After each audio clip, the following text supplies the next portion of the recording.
ici on est en limite de l'espace de l'enclos abbatial, peut-être en limite du cimetière, matérialisé par un gros mur épais, un gros mur de soutènement qui marque les dénivellations importantes qui existaient auparavant. Et en fait, près de ce mur de limite, on a plusieurs structures artisanales mises au jour, comme ici un four doublé de pierres qui ont chauffé, on le voit bien, et des traces de foyer, dès que la terre est bien rouge, c'est qu'elle a chauffé, on appelle ça terre rubéfiée. Et puis on a eu la surprise de trouver aussi une énorme structure, celle qu'on voit ici, qui partait en arrondi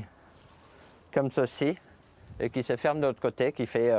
près de 5 mètres de diamètre et qui s'apparente à un four à cloche. On a énormément, dans les niveaux attenants, on a énormément de fragments de moule à cloche. Donc on a fondu une cloche, probablement une cloche de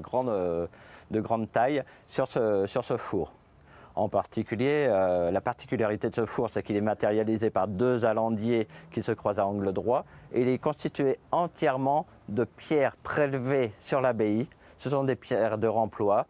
et toutes sont quasiment moulurées avec des moulures plus ou moins complexes qu'on a remployées ici pour former une plateforme horizontale sur laquelle on a posé la cloche, le moule à cloche et fondu la cloche. Donc on a eu la surprise de constater que les blocs avaient été réutilisés pour construire ce four à cloche, conservaient encore des traces de peinture, on le voit ici, peinture noire, peinture jaune ici, sur d'autres blocs on a repéré de la peinture rouge, donc là ça va être très intéressant, ce four à cloche va être démonté et les blocs étudiés après en laboratoire, on va essayer d'étudier peut-être les pigments et ça nous permettra d'avoir une idée de la reconstitution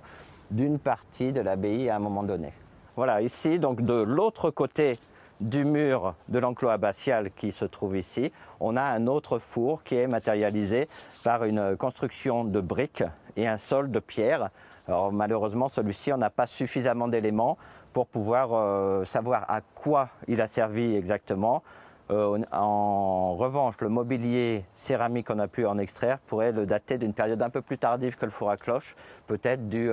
XVIe, XVIIe siècle.